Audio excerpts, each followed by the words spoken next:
from? Ara. Ara. I'm from Queens, New York. Yay, Queens, yeah. Brooklyn. No, that's Captain America. Sorry. And what is your question?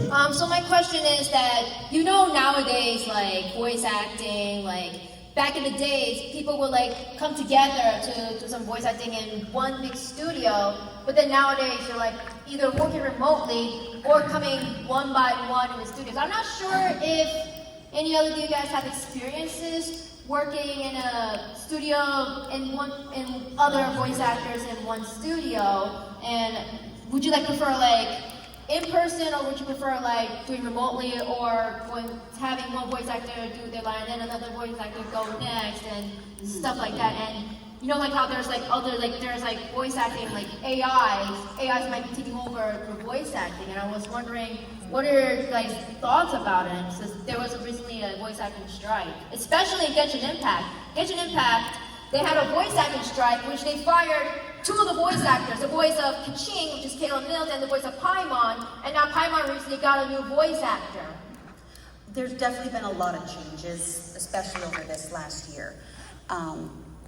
In my opinion, ensemble record is the best because you bounce off each other. It's that camaraderie, and you can read the room, you can read the intention of the actor before you, so you can give the best performance. And Thundercats Roar was an ensemble record. And we would do 2 runs of each scene, and that's all we needed because we knew exactly what to do once we had our other players in our ear. The trick about ensemble these days is, depending how big your cast is, can every one of those cast members be available every week on the same day at the same time? That's kind of the stickiness of it, depending where they live. Is someone remote? Does someone have kids they have to pick up after school? Does someone have a family member they're caring for? That's where it kind of gets sticky. So one at a time, even though it might be more expensive, it's more easy for everyone to accommodate around. And it's more work for a studio, and who doesn't want to pay the rent? So I definitely see, and there's pros for all of it. Like if it's remote and I have a 15-minute, I'd like to stay at home rather than drive 2 hours to LA. But I do like going in to see people. And then the strikes were sticky, and we're still kind of finding our way around them. AI, some things in voiceover can be replaced that way. I can see how it could be getting away with, but it'll never truly replace an organic human reaction to something. And you can't replicate that. You can get close, and I've heard plenty of commercials or small things that squeaked by with it, but I'm also trained to hear that. An average person may not notice that, but I think there was some show that dropped a couple months ago, and the whole cast was AI. And it just crashed and burned. People were so confused, the inflections were off, everything sounded disingenuine. And I hope it doesn't get better, because then what are we doing? People want to hear real people, they want to see real people. That's the connection we all seek out. Robots can't do that. Exactly. And I'm not sure what happened that got us to this point, but I think it's because they took arts out of schools and they focused on STEM. Yeah. And now no one knows how to really let themselves play. Unfortunately. It's all technology. Yeah, I do hope that won't take over. And you remember that the strike was not really us saying AI can't exist. It was really saying you can't use us to train AI, and you can't steal our voices. Right. I mean, AI is its own technology, and people are going to use it, and I don't think we're going to be able to say you can't use it. But you can't steal my voice and put it in 5 shows and not get my permission and not pay me. Right. And you can't use my voice to train it, so it learns to act like all of us. And we can shift. We'll take your voice, your acting style, we'll take this dialect and throw it on there. That's what we don't want to happen. If you can make it on your own, we'll see what the public says. So far, the tech is not good enough, and people are not enjoying But it's it. better than it was a year ago. No, it's going to get better, unfortunately. But that's what the strike was about. Don't take our voices. Don't steal from us. I don't want someone to create an AI version of my voice and say something very mean or very hurtful or discriminatory because they think it's funny to hear this character speak like that. I would. That's never okay. And there's one actor who has a particular character that AI was able to replicate his voice pretty well, and they would goof around, but I hated hearing that because what if someone was like, he said this, like, I never said that, we have the proof, like, but you don't. It's just like the deep fakes, like it's about honesty of what did a person say or do, and people can be tricked really easily. And that's You know, very common too. it's very common. On the internet, there's a lot of versions of things I haven't done that are, they're not companies that are doing it, they're individuals Yeah. who pay $5 for some kind of an app, and then they copy my voice and they create, content using, my voice is best. It's pretty good. There's keys where the acting's wrong, and then sometimes there's a dialect for 2 words and there's not a dialect for other words, but it's there and there's nothing at this point we can do about it. But as far as recording the different locations, remote is for me my least favorite. It is just, as you mentioned, a matter of convenience, and that's it. I think ensemble is the best, but I also do less of that. But the shows that I've had that were ensemble are some of my favorite, favorite experiences. There's nothing like that energy.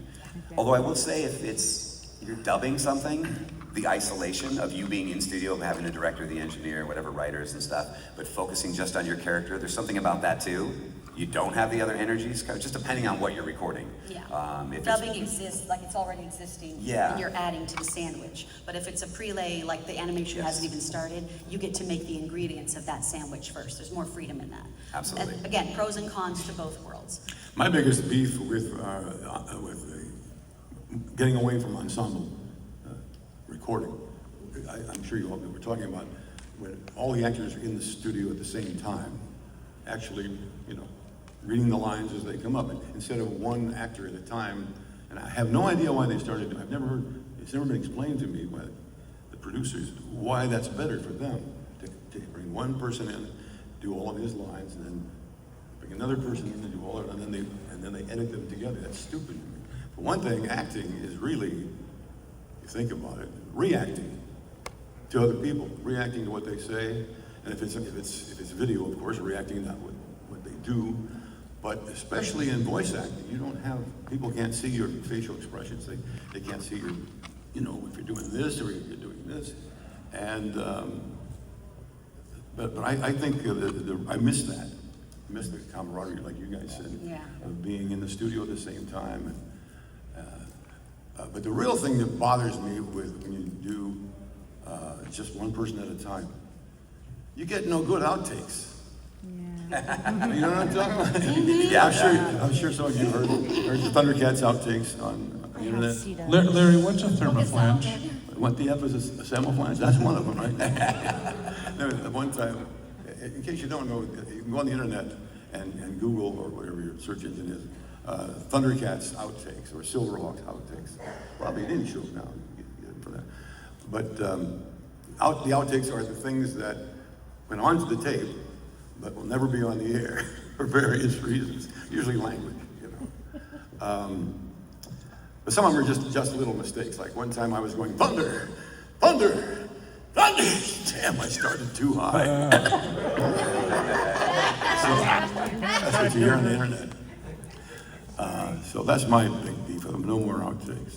You can get away with it a little bit with dubbing, in the sense that depending on the project, if I'm coming in before another actor, but I have a scene with their character and my character, if I drop something funny that fits in the space, as well as doing the line the way it's supposed to be read, then when they come in 2 days, the engineer will sometimes lead them in with my take, which is going to clearly bust them up before they can actually get the line out properly, and then you get a very fun interaction because they can't get their line out right because of what I led them in with.